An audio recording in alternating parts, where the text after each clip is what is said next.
Hello students, so welcome to our 3 minute series of BST. आज सबसे पहले हम लोग यहाँ पर पढ़ेंगे मैनेजमेंट, एफिशिएंसी और इफेक्टिवनेस के बारे में। मैनेजमेंट एक ऐसी प्रोसेस जहाँ पर हम अपने 5 functions of management, planning, organizing, staffing, directing, controlling, इसका इस तरीके से इस्तेमाल करेंगे कि हमारे ऑर्गेनाइजेशन ऑब्जेक्टिव एफिशिएंसी और इफेक्टिवनेस के साथ अचीव हो जाएं। एफिशिएंसी और इफेक्टिवनेस क्या होते हैं, इसको इस तरीके से समझते हैं कि सपोज आपने एक पिज्जा ऑर्डर किया और वो पिज्जा आपको 30 मिनट्स यानी कि ऑन टाइम डिलीवर हो गया बहुत ही बढ़िया तरीके से, तो इसे हम बोलेंगे इफेक्टिवनेस। बट अगर उसे डिलीवरी बॉय ने शॉर्ट रूट लेकर पेट्रोल को बचाते हुए अगर टाइम से अपना पिज्जे को डिलीवर किया होगा तो उसे बोलेंगे एफिशिएंसी। मतलब अगर आप सही काम को करते हो, टाइम पर काम को करते हो, तो उसे इफेक्टिवनेस कहते हैं। बट अगर आप उसी काम को सही तरीके से करते हो, कॉस्ट मिनिमम कॉस्ट के साथ, तो उसे हम एफिशिएंसी कहते हैं। उसके बाद बात करते हैं ऑब्जेक्टिव्स ऑफ मैनेजमेंट की। तो ऑब्जेक्टिव्स ऑफ मैनेजमेंट की अगर मैं बात करूं तो 3 ऑब्जेक्टिव्स होते हैं हमारे पास, ऑर्गेनाइजेशनल, सोशल और पर्सनल। जब आप पूरे ऑर्गेनाइजेशन के बारे में सोचते हैं तब आप ऑर्गेनाइजेशन ऑब्जेक्टिव की तरफ बढ़ते हैं, जिसे हम इकोनॉमिक ऑब्जेक्टिव भी कहते हैं, जैसे कि सर्वाइवल, प्रॉफिट और ग्रोथ।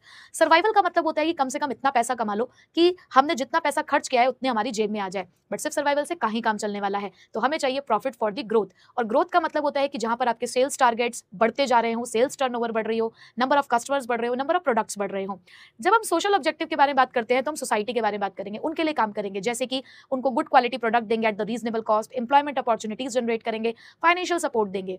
बट जब हम पर्सनल ऑब्जेक्टिव की बात करते हैं तो वहां हम सीधे सीधे सोचते हैं अपने यहाँ काम करने वाले एम्प्लॉयज के बारे में। और उनके ऑब्जेक्टिव्स को हम 3 पार्ट्स में डिवाइड करते हैं, फाइनेंशियल नीड, सोशल नीड और higher level of need. Financial need में बात करते हैं हम उनकी सैलरी और बोनस और इंसेंटिव्स के बारे में, यानी कि पर्क्स। वहीं पे सोशल नीड में हम बात करते हैं पीयर रिकॉग्निशन के बारे में, कि उनको इन्वॉल्व करना है डिसीजन मेकिंग में, उनको एक एफिलिएशन प्रोवाइड करना है, उनको सिक्योरिटी देनी है। वहीं पे हायर लेवल ऑफ नीड के अंदर हम बात करते हैं उनकी पर्सनल ग्रोथ और उनकी डेवलपमेंट और उनके करियर के बारे में। चलिए अब बात करते हैं फीचर्स ऑफ मैनेजमेंट के बारे में। फीचर्स ऑफ मैनेजमेंट के लिए हम कहते हैं गो एमसीडी पिक, जहां पर जी से मतलब है गोल ओरिएंटेड, यानी कि मैनेजमेंट एक गोल ओरिएंटेड प्रोसेस है, बिना गोल के कोई मैनेजमेंट नहीं होती है।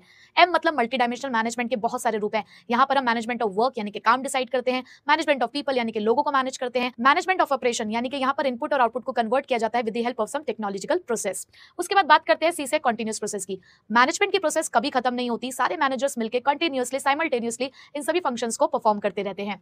डी फॉर है डायनामिक, यानी कि मैनेजमेंट आपकी मदद करता है टू बी द डायनामिक और accept the changes in the organization, कि जितने भी चेंजेस ऑर्गेनाइजेशन के अंदर आ रहे हैं आप उसे फटाफट से अडेप्ट करते चले जाएं। उसके बाद पी से है परवेसिव, मैनेजमेंट हर जगह पर है, हर तरीके के ऑर्गेनाइजेशन, हर लेवल, हर डिपार्टमेंट में है। काम करने का तरीका भले ही अलग हो सकता है, लेकिन सभी मैनेजर सब जगह पर मैनेजमेंट की प्रोसेस को ही फॉलो करते हैं। आई से मतलब है इंटेंजिबल फोर्स, आप इसको देख छू नहीं सकते, बस इसकी प्रेजेंस को फील कर सकते हैं कि अगर आपके टारगेट्स अचीव हो रहे हैं, आपके एम्प्लॉइज खुश हैं, सब तरीके से यहाँ पर आप देख रहे हो कि काम स्मूथली हो रहा है, तो इसका मतलब आपका मैनेजमेंट बहुत बढ़िया है। Then group activity G4। अब ग्रुप एक्टिविटी ऐसे है कि मैनेजमेंट अकेले से तो चलेगा नहीं, यहाँ पर होते हैं बहुत सारे लोग और उन सभी के एफर्ट्स को हम लेकर जाते हैं एक ही तरफ, तो इसीलिए ये काम करता है टीम में।